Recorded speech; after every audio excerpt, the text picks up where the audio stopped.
Whether you call him Mega Man, Rockman, or the Blue Bomber, Mega Man has become a video game icon. And with over 120 titles to his name, 120? That's a lot of games!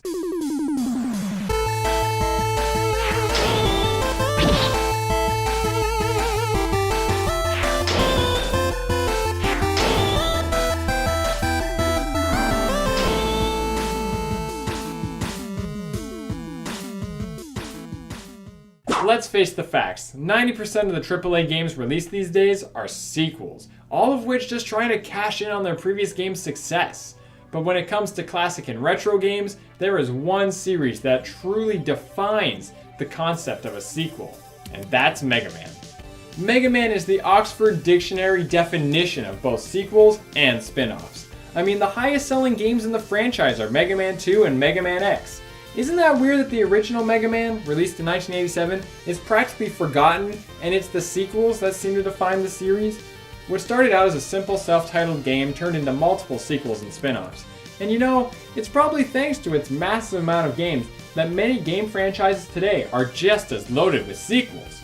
I'm Kevin BlazikenMan Johnston, and welcome to another video where we're going to be talking about the science of sequels. There's no gaming franchise that truly understands sequels quite like Mega Man. And because there's so many games in the series, it truly exemplifies how to make a game great just by design and how to make a framework that is open to having multiple games. With the exception of a few choice spin-offs, most Mega Man games are loved by their fans and all the sequels are rarely resented by their audience. That's why the question I want to answer this video is, why are there so many Mega Man games? I feel like I have a good opinion on this, so let's get started. Where Mega Man started. When we're talking about the original Mega Man games, it's usually referred to as Mega Man Classic, and that's what it is. If it wasn't for this groundbreaking series, Mega Man may not have become a household name. Most sequels these days are created with the intent to milk a franchise. You gotta make that money, but I feel like Mega Man is different. Although I'm sure popularity and money played a factor, the sequels were what defined Mega Man's legacy and made him a video game icon. It's more than just a way to make more money. I think we can all agree that Mega Man is a memorable game for its genre. It brought new ideas to the table and changed how we look at platforming games. Although the idea of running, jumping, and shooting had been done before, the idea of having a level select with no predetermined order of difficulty was a new concept. Of course, once you understood the Robot Master's individual weaknesses, there obviously was an order to make the levels, or at least the bosses, easier. But this fact built on the game's concept as well, as even if you didn't know that the Robot Masters even had weaknesses, through just trying out the different weapons you get, you might notice that, whoa, that just did more damage! And then you would try out the other weapons on other Robot Masters, and naturally you've learned a lot about the game's mechanics. I don't want to spend too much time discussing what makes the games good, but I wanted to mention what classic Mega Man brought to gaming because when it came to sequels, they didn't change much. Mega Man 2, they just added more levels and new Robot Masters. Mega Man 3 just adds the slide ability and some bosses to rematch from the second game. The big overarching changes are just the Robot Masters and the levels. The key here is that people wanted Mega Man games. They didn't have to be revolutionary or different. Fans just want the same Mega Man concept and they'll play it. If anything, players would have been more hesitant if the games were drastically different. Again, Mega Man 2 is the highest selling game in the series, and it just goes to show that the right changes while sticking to the same framework was what people wanted. What I'm really trying to get at is that Mega Man sequels made it the series that it is. With the solid game design that it had, releasing multiple sequels with the same features brought people back wanting to see who the new Robot Masters were, figure out their weaknesses from scratch, and they really wanted to see what the new levels had in store for them. I want to say that it builds on that first time experience that you just can't seem to relive on future playthroughs.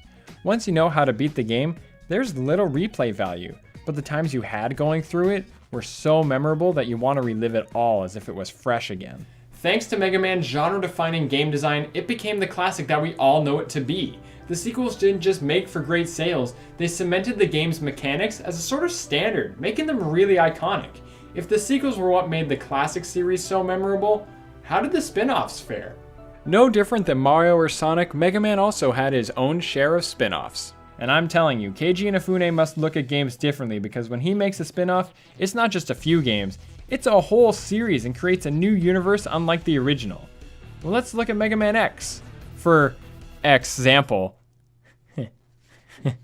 Although Mega Man X follows all the same features as the original series, it brings a whole slew of different aspects to the franchise. To have abilities like wall jumping and dashing makes the game way more explorable and bosses more challenging. When going through stages, if you jumped your way up a wall to a weird place that's off the beaten path, you were generally rewarded for your curiosity. Climbing up the wall in Sting Chameleon stage got you a mini-boss and the armor upgrade, and dash jumping off the birds in Storm Eagle stage got you a health upgrade. They don't just feel like rewards, they feel like secrets, and you're proud you found them. When it came to boss fights, they were way more dynamic. Sometimes you need to avoid attacks by climbing the wall, or you have to stay on the ground and slide under your opponent. And then you start getting crazy with dash jumping off the wall, and oh, it's so exciting! Although MegaMan X is very similar to the classic series in its framework, the changes that were made to the game's level design made it feel completely new and unique. Sure, once you get to X5, they added a few too many features, and it's really hard to understand, but when you play through the levels, you get the same level of challenge that separates X from the classic series. A bit too much challenge, really. Ugh. Now, where MegaMan X showed how to take the classic framework and tweak it to be more fresh and exciting, MegaMan Battle Network proved that Inafune knew how to make something truly iconic from scratch. As I was doing research, I found out that MegaMan Battle Network 4 sold more copies than MegaMan X and is one of Capcom's better-selling games, which really took me by surprise. I didn't want to mention it earlier because I didn't want to spoil a surprise for you guys either. MegaMan Battle Network was created with the intent of being a collection-based RPG, similar to the likes of Pokemon. And similar to how Pokemon was based on Satoshi Tajiri's love of insect collecting as a child, Keiji Inafune based the Battle Network series on watching his son understand technology. It's cute, really. Battle Network is a very different game from the platforming games they're based on. It introduced new characters, Lan Hikari, Mail, Dex, and many others, while bringing back and reimagining old characters like Dr. Wily, Proto Man, Robot Masters, and other characters from the classic games. Again, it's the gameplay that sets this game apart. The story isn't overbearing nor takes you away from the action, the different battle chips you can collect are all unique and worth collecting, and the boss fights are exciting as many of them follow different patterns and keep you on the edge of your seat with the exciting yet simply designed combat. What happens when you have a Mega Man game? You make more of them, obviously, and the Battle Network series got all the way up to 6 titles and then led into the Star Force series. It even had its own spin-offs such as Battle Chip Challenge and Network Transmission for the GameCube.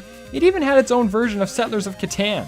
This is really cool. I'm not kidding, I really want to play this. Even if it's in Japanese, I don't care. That's really cool. If you've never played Settlers of Catan, I'll save it for its own video. You just watch. You just watch. With 6 titles in the series, you can bet that Capcom stuck to the same style of sequel making that we've come to expect. All that was ever changed was the bosses, some of the battle chips were added or removed, the story was obviously different, the visuals were updated, and some RPG elements were added, which was very nice. Battle Network 5, for example, is notable for having turn-based strategy sections where you can play as different Navis outside of Mega Man. The Battle Network series didn't change much and always sticks to its roots. I, for one, love the series, and obviously many others have too. I wouldn't want the games to make drastic changes, I just want more of what the previous games were based on.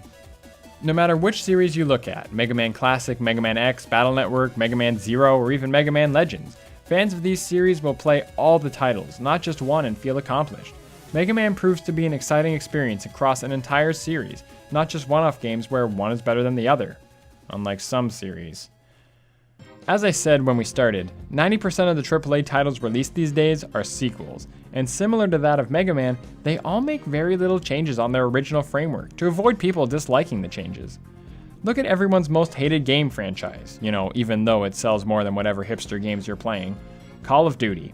You could also throw in Assassin's Creed, Grand Theft Auto, and other AAA games in this position too, but Call of Duty is generally hated for its lack of variety between sequels, so I'm going to target them specifically for now. Think about it, there aren't many changes between the games. A new campaign, new Spec Ops missions, okay, no one really plays those, but there's new guns and game modes in the multiplayer, and that's really all they change. Us Nintendo elitists generally rip these games apart for such travesties, but I'll admit, I've played it. These games are fun, they sell. If they changed it too drastically, people wouldn't like it as much. But I guess some people would really like it if they made big changes that nobody liked, just so that we could say, COD sucks, like if you agree. All I'm trying to say is, it works for a reason. Why has some of Mario's most recent releases been 2D platformers that pay so much homage to the classic games? Because Nintendo knows they'll sell. They'll just change a few main things like levels, enemies, bosses, and what do you get? A game worth playing because you know what you're going to expect. Look at games like Super Mario Sunshine and Yoshi's Island. Personal opinions aside, both games tried to drastically change their game design, and they were met with good reviews, but they didn't sell as well due to the weird changes. And I mean weird in the sense that it's foreign to us and different from our expectations. Nintendo's take to sequels, be it Mario or Zelda, bring a different effect to their franchises. People will pick favorites, and of course today's retro gamers are fine with that. We'll continue to play Yoshi's Island on our SNES if we can, but Mega Man and Capcom's take to sequels make people want to play the entire series, rather than just one or two games. Nothing's wrong with the way Nintendo does their sequels, but it does show how drastic changes can affect a franchise's sales. I'd suggest watching MatPat's video about the gaming market. He shows a lot more examples than I do that express how many series, although seemingly derivative, sell better than you'd expect. Between all of the classic games and all of the spin-off series, Mega Man has truly defined how to make a sequel. And some of you may not agree with me. I've heard criticisms towards Mega Man that are no different than what you might hear about Call of Duty or something. But you can't deny that when a game is made just right, you just want to play more of it. All the sequels are just more of what you want, and you can't replay the old games because you've already experienced it once. You want to experience it again as if it's new. And I think that's really cool. Frankly, that's just my opinion. So, what do you guys think? Maybe Mega Man is just a cash-in, and I just decided to think that he's not. I don't know. Let me know in the comments down below if you agree or disagree with me. If you like this video, you might want to hit that like button too, because it helps me out a lot. And you might want to hit that subscribe button, and you'll be updated on when all the new videos come out. And if you're not sure about subscribing yet, because maybe this is your first video, you can watch last week's video. Maybe you'll open your eyes and understand what my videos are all about. They're interesting. And I'm going to make more interesting videos. You just wait and see. I got them. They're coming. I'm serious. I'm making interesting videos. At least I'm trying. God.